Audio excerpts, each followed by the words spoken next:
também ficar em silêncio nesta manhã. O silêncio ele é primordial para todo mundo que está lecionando ou pregando. Falando sobre a respeito da lição de hoje, que é a ação do Espírito Santo antes do Pentecostes, tudo que o autor da revista trouxe nessa lição, né, não é nada que foge do nosso entendimento, não é nada de mirabolante, essas coisas assim. A gente vai reparar aqui nos objetivos da lição, que são 3, nas revistas dos irmãos tem os 3 objetivos da lição. Eu vou falar um pouquinho de cada objetivo. O primeiro objetivo vai falar da participação do Espírito Santo na criação. O segundo objetivo vai falar que o Espírito Santo sempre agiu no Antigo Testamento. E o terceiro objetivo vai expor a presença do Espírito Santo no ministério de Jesus. Então, são 3 assuntos que são sempre constantes no nosso meio e são sempre falados. Vou abordar um pouquinho de cada objetivo da lição. A gente vai ver que logo no primeiro objetivo da lição, falando a respeito do Espírito Santo na criação, eu separei aqui alguns textos, quem quiser anotar pode até anotar. Alguns eu vou pedir até para os irmãos abrirem também, para a gente poder acompanhar, mas não agora. A gente vai ver que no livro do Apocalipse, no capítulo 4, no verso 11, a gente vai ver que lá está escrito que Tu, Senhor, é Deus nosso, és digno de receber glória, honra e poder, porque todas as coisas foram criadas por sua vontade, e todas as coisas vieram a existir por sua vontade. No livro do João, no capítulo 1, do verso 1 ao 3, vai dizer que no princípio era o verbo, e o verbo estava com Deus, e o verbo era Deus, e ele estava no princípio com Deus. E vai dizer assim no verso 3, todas as coisas foram feitas por ele, e sem ele nada do que foi feito se fez. Aí em Gênesis, no capítulo 1, do verso 1 ao 2, vai dizer assim, no princípio criou Deus os céus e a terra era sem forma e vazia, trevas cobriam a face do abismo, e o Espírito de Deus se movia sobre a face das águas. Em outras traduções, vai dizer que o Espírito de Deus se movia sobre os abismos. Em Hebreus, no capítulo 11, no verso 3, vai dizer que pela fé, na parte A do verso 3, Hebreus capítulo 11, vai dizer que pela fé, nós entendemos que o mundo ou o universo foi criado pela palavra de Deus. Então, com base em tudo isso que eu falei aqui para os irmãos, analisando esse texto, a gente vai ter uma seguinte narrativa, que o Pai, ele criou o mundo por meio do Filho, que sustenta o universo pelo poder da sua palavra. Aí fica a questão aqui para a gente aqui nesta manhã, mas aonde entra o Espírito Santo nessa história? Aí a gente vai ver aqui logo em Gênesis, no capítulo 1, no verso 2, vai dizer que o Espírito Santo se movia sobre a face das águas. Aí fica a questão, ele se movia sobre a face das águas, sobre a face do abismo. Mas por quê? Qual era a finalidade? Aí a gente vai poder observar qual era a finalidade ali. Era de preservar, era de organizar e cuidar.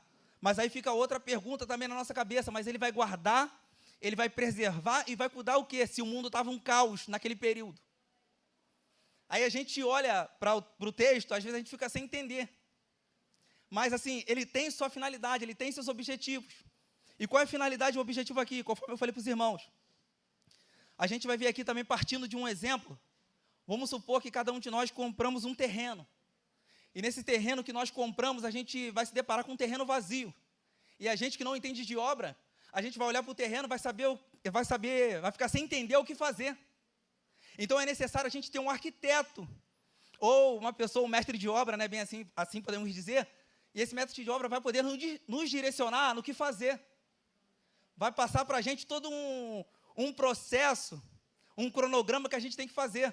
Então, quando a gente se depara com o mundo em caos, e eu falei aqui para os irmãos, mas ele vai preservar e vai guardar o que esse mundo estava em caos. O Espírito Santo, ele sabia muito bem o que fazer. Ele sabia muito bem como seria organizado as coisas.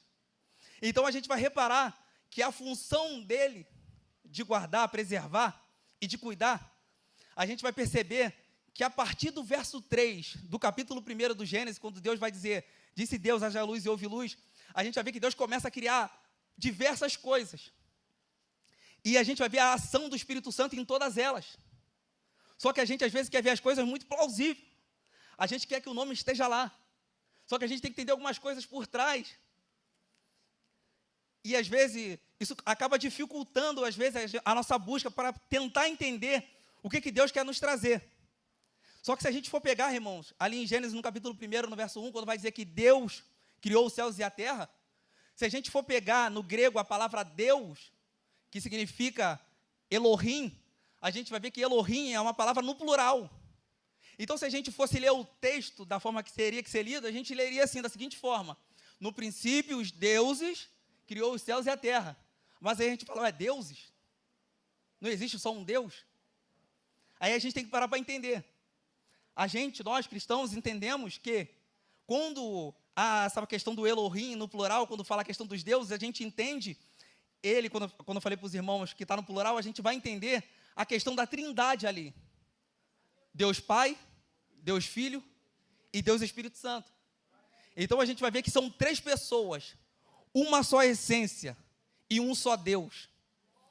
Aí a gente vai ver o Espírito Santo trabalhando em meio ao caos. E ali fazendo toda uma organização. E quando eu falo que a gente vai perceber o Espírito Santo trabalhando em meio ao caos, e trabalhando nessa organização, e por isso eu trouxe para os irmãos alguns livros da Bíblia, com capítulos e versículos, e os irmãos podem até anotar.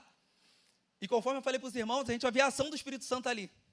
E a gente vai ver ele organizando tudo. E a gente vai reparar, irmãos, também, que durante essa criação, a partir do verso 3 do primeiro capítulo do Gênesis, a gente vai ver o Espírito Santo atuando na criação, tanto dos animais quanto do ser humano. A gente vai reparar que no Gênesis, no verso 20, alguma coisa, eu não lembro agora, a gente vai ver que quando Deus vai dar ordem para que a terra produza animais segundo a sua espécie e mar segundo a sua espécie, a gente vai ver uma atuação ali do Espírito Santo, uma atuação organizadora. Ele vai estar cuidando de tudo aquilo. A ordem foi dada. E a gente vai ver ali que ele vai estar organizando, cuidando de tudo aquilo ali, a qual Deus estava proclamando, dizendo para que fosse criado. E a gente vai reparar também, irmãos, que além dele ter uma atuação na criação de animais, a gente vai ver também que ele vai ter uma atuação na criação do ser humano. A gente vai reparar em Gênesis 1, 26, que Deus vai dizer a seguinte coisa, está escrito na nossa Bíblia: façamos. A gente vê uma pluralidade ali. Se a gente fosse pegar no português, a gente ia falar nós, e por aí vai. Então a gente vai ver, façamos, está falando de mais de uma pessoa. Então a gente vai ver uma ação ali no plural. Não é alguém sozinho fazendo. E o interessante disso tudo, que quando Deus vai dizer, façamos o homem conforme a nossa imagem, conforme a nossa semelhança, a gente vai ver que tudo que Deus faz tem um propósito. Tudo que Deus faz também, a gente vai ver que parte de uma origem. Então a gente vai ver que tanto a criação dos animais, quanto a criação do ser humano, a gente vai ver que vai ter uma origem e vai ter um propósito. Eu queria compartilhar aqui nesta manhã com vocês, nesse objetivo número 1, um pouco de conhecimento a respeito de origem e de propósito. Quando Deus dá a seguinte ordem, para que a terra e o mar produzam animais segundo as suas espécies, e conforme eu falei para os irmãos, o Espírito Santo é o encarregado de organizar, cuidar e preservar de toda a criação de Deus, a gente vai ver ali que quando todos os animais que são criados a partir da terra e todos os animais que são criados a partir do mar, eles têm uma origem e têm um propósito. Como assim uma origem e um propósito?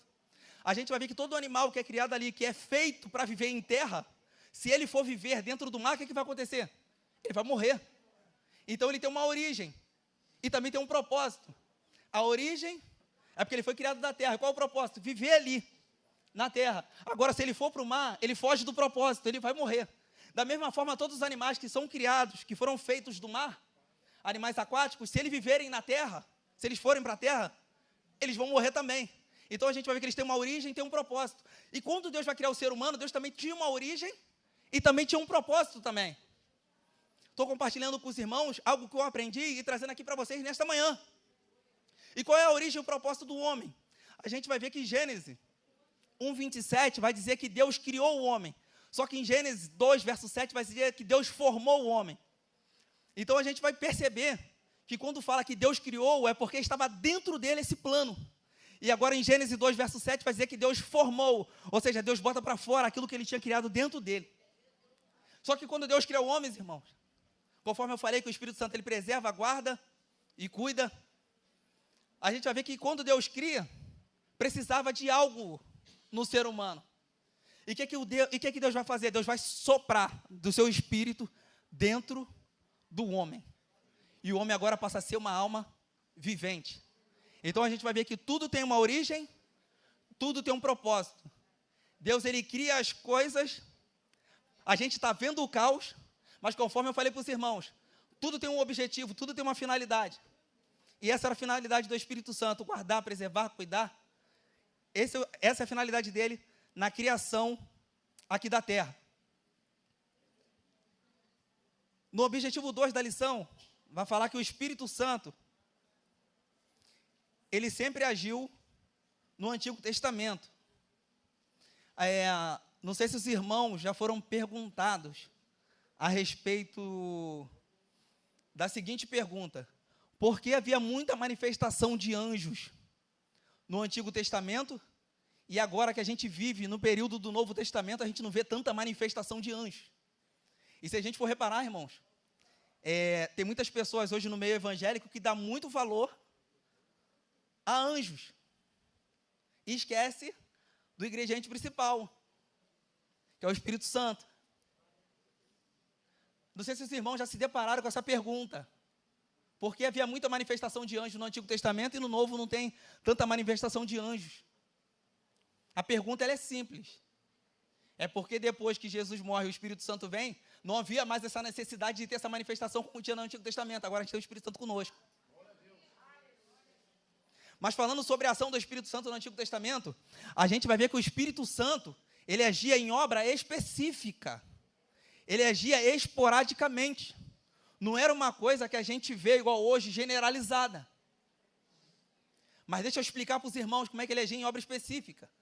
A gente vai ver Deus usando artesãos, concedendo do seu espírito a artesãos para que viesse fazer a obra dentro do tabernáculo. A gente vai ver o Espírito Santo de Deus na vida de alguns reis de Israel, na vida do rei Saul, antes do rei Saul se corromper, na vida do rei Davi. A gente vai ver o Espírito Santo agindo na vida de alguns profetas, inclusive a qual nós lemos aqui de Ezequiel, capítulo 2, verso 1. Só que a gente vai ver o Espírito Santo agindo de uma forma esporádica. Ele não habitava, ele via de vez em quando. E a gente vai perceber também que nos juízes, no período dos juízes, o Espírito Santo também agia na vida dos juízes. E eu quero trazer aqui um destaque para a época de um juiz chamado Sansão. A gente vai ver que em Juízes, capítulo 13, até o capítulo 16, contando a história de Sansão, a gente vai ver ali, de forma clara, o Espírito Santo agindo de forma esporádica na vida de Sansão. Mas como assim de forma esporádica? A gente vai ver que não era toda hora que o Espírito Santo se apossava da vida dele. Era em determinados momentos. O Espírito Santo via, lhe dava o poder necessário para que ele viesse vencer seus inimigos, vencer seus obstáculos e que ele triunfasse.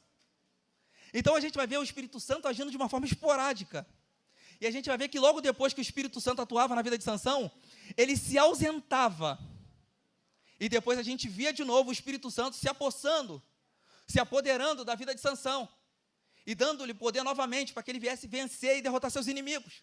Então a gente vai perceber, irmãos, que o Espírito Santo agia de uma forma esporádica, temporária. E a gente vai perceber que isso acontecia na antiga aliança. Mas quando a gente vai para a nova aliança, a gente vai ver que isso tudo muda. Mas para que isso tudo viesse a ser mudado, precisava de uma nova aliança. E essa nova aliança se deu através de Jesus Cristo, na sua morte, lá na cruz do Calvário. E a gente sabe que para um testamento ter validade, é necessário que o seu testador viesse a morrer. Então ali a gente vai ver que quando Jesus fala que o Consolador ele só viria depois que ele morresse, e Jesus morre, o que vai acontecer? O Espírito Santo vai ser derramado sobre a igreja. A gente vai ver que ali se cumprem as palavras de Jesus. Agora, na nova aliança, o Espírito Santo, ele não age mais esporadicamente. Agora ele habita dentro de cada um de nós. Mas para ele habitar dentro de cada um de nós, irmãos, é necessário, assim como Pedro pregou, lá em Atos capítulo 2, é necessário ter uma vida de arrependimento, para que o Espírito Santo possa habitar dentro de nossas vidas. Porque sem arrependimento, sem uma vida de arrependimento, não tem como o Espírito Santo de Deus fazer habitação dentro de nossas vidas. E agora a gente parte para o tópico 3, para o objetivo 3 da lição, que vai falar sobre o Espírito Santo no ministério de Jesus. Aí agora eu gostaria que os irmãos abrissem a vossa Bíblia em 3 livros. Por que eu estou pedindo para os irmãos abrirem? Porque às vezes eu lendo, os irmãos às vezes não vai conseguir pegar, mas a gente lendo todo mundo junto, a gente vai conseguir entender.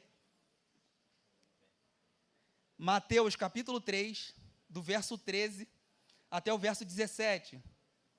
Mateus capítulo 3, do verso 13 até o 17, depois a gente vai ler Isaías, e depois a gente vai ler o cumprimento de Isaías em Lucas capítulo 4. Mateus capítulo 3, do verso 13 até o verso 17. Estou pedindo para os irmãos abrirem a Bíblia para a gente poder entender e fazer uma separação a respeito do Jesus homem e a respeito do Jesus Deus. Conforme eu for ler o texto aqui, conforme eu for explicando, eu creio que os irmãos vão entender perfeitamente. Há nos dias atuais, na cabeça de algumas pessoas, que se Jesus é Deus, não teria necessidade do Espírito Santo vir sobre a vida dele. Em certa parte, a pessoa está até correta, em certa parte. Só que a gente tem que aprender a separar as coisas. Jesus, ele era 100% homem e 100% Deus, certo? A gente vai ver que na natureza humana de Jesus, ele tinha mãe, mas não tinha pai. Na natureza divina, ele tem pai, mas não tem mãe. Então, quando ele vem habitar no meio de nós, e o anjo avisa para Maria que aquilo que está sendo gerado dentro dela vem do Espírito Santo, a gente vai ver que ali a gente tem que fazer uma separação, porque Jesus, ele vai ser tentado e provado em todas as coisas. Em todas elas, Jesus vai se sobressair. Mas por que ele é tentado e provado em todas as coisas? Exatamente para isso, para provar sua humanidade. Então, estou pedindo aos irmãos para a gente abrir aqui, para a gente poder entender e fazer separação de algumas coisas do Jesus homem e Jesus Deus. E sobre essa necessidade do Espírito Santo vir sobre a vida dele. Vai dizer assim, Mateus 3, verso 13 ao 17. Então veio Jesus da Galiléia ter com João junto do Jordão para ser batizado por ele. Mas João opunha-se-lhe, dizendo, eu careço de ser batizado por ti, e vens tu a mim? Jesus, porém, respondendo, disse-lhe, deixa por agora, porque assim nos convém cumprir toda a justiça. E ele o permitiu. E sendo Jesus batizado, saiu logo da água, e eis que lhe abriram os céus, e viu o Espírito de Deus descendo como pomba e vindo sobre ele. E eis que uma voz dos céus dizia, este é meu filho amado, em quem me comprazo. Agora Isaías 61, verso 1 e 2. E depois a gente vai ler Lucas capítulo 4, que é o cumprimento de Isaías.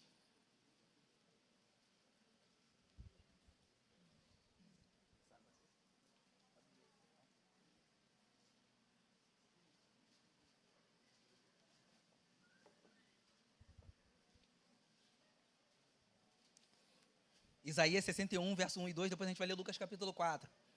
Isaías 61, verso 1 e 2 vai dizer assim, está até na tela aí da televisão, vai dizer assim, ó, o Espírito de Deus está sobre mim, porque o Senhor me ungiu para pregar boas novas aos mansos, enviou-me a restaurar os contritos de coração e proclamar liberdade aos cativos, e a abertura de prisão aos presos, e a pregoar o ano aceitável do Senhor, e o dia da vingança do nosso Deus, a consolar todos os tristes. Repare bem, aqui em Isaías é uma profecia do que ainda vai acontecer. E ela vai se cumprir aqui em Lucas capítulo 4. Lucas capítulo 4, verso 17 ao 21.